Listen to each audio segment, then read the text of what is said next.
En América Latina, incluido Cuba, el promedio de universidades, por ejemplo, es de 70, 80 universidades a nivel nacional.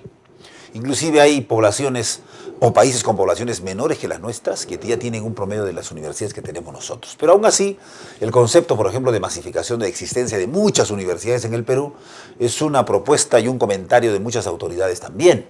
Pero es verdad, en la década de los 90, por ejemplo, todo el periodo 90-2006, se han creado más o menos 33 nuevas universidades. Paulatinamente, hasta el año 1950, teníamos un promedio de 4 o 5 universidades. Ya en la década de los 70 y parte de los 80 y obviamente en la década de los 60 es cuando hay una fuerte creación de universidades. Algunos han llamado esto masificación de universidades o en todo caso proliferación de universidades y masificación de estudiantes.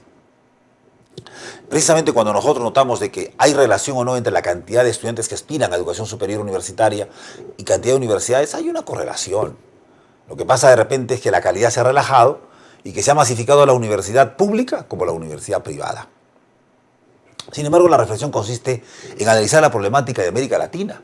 Y uno observa, por ejemplo, que en América Latina, en la década de los 70, específicamente en 1970, habían un promedio de 1.900.000 matriculados en toda América Latina. Al 2005 tenemos aproximadamente 15.700.000 jóvenes matriculados en América Latina. ¿Qué ha pasado? De 1.900.000 a 15.700.000. En la práctica se ha incrementado aproximadamente unas 7 veces. 7 veces en más o menos un promedio de 35 años. O sea, ¿podríamos decir que se ha masificado la universidad? No, también que la población es mayor.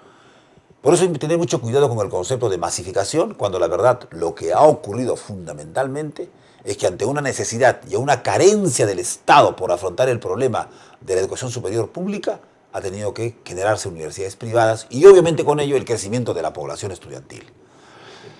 Eso vamos a ver ahora con estas diapositivas. La masificación de la educación superior en el Perú. Muchos docentes universitarios señalan de que realmente las universidades han crecido y con ello también han crecido las matrículas, o sea, más cantidad de alumnos en nuestro país. Y la pregunta obvia es después, ¿qué va a ser de los alumnos profesionales o de los profesionales que egresan de las universidades? Hay muchos profesionales en la vida del Perú. Veamos. Obviamente que tenemos aquí una de las primeras universidades del país, la Universidad Nacional Mayor de San Marcos, que fue creada en 1551. En la práctica han pasado muchísimos años hasta la fecha. La Universidad de Trujillo, la Universidad de San Agustín datan del siglo XVIII. También la San Antonio de Abad del Cusco, la Católica. En buena cuenta, hasta el año aproximadamente 1950, podríamos haber comentado solamente de un promedio de 2, 3, 4, 5, 6 universidades. Sin embargo, ya en el año 1960, 65, 70, podríamos hablar ya de otras tantas universidades, de unas 30 universidades. Al finalizar los 90, contábamos con aproximadamente un promedio, aproximadamente de unos 40, 45 universidades. Sin embargo, al 2006 estamos hablando de aproximadamente 86, 90 universidades. Y con ello, la matrícula también se ha incrementado a lo largo de estos años, ¿no? Observando pues de que hay una necesidad de la educación superior pública y obviamente pues esto ha llevado a una masificación.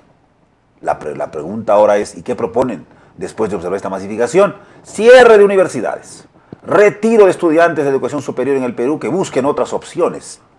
Bueno, no necesariamente universitaria, puede ser técnica o pedagógica. Pero ¿qué ha pasado en América Latina? Fíjense ustedes, amigos, colegas. En América Latina también ha habido un proceso de masificación. Hoy día se está hablando al 2007 de un promedio de 16, 17 millones de jóvenes matriculados en educación superior en América Latina. Pero cuando retrocedemos, en el año 1970 habían 1.900.000 matriculados, nada más.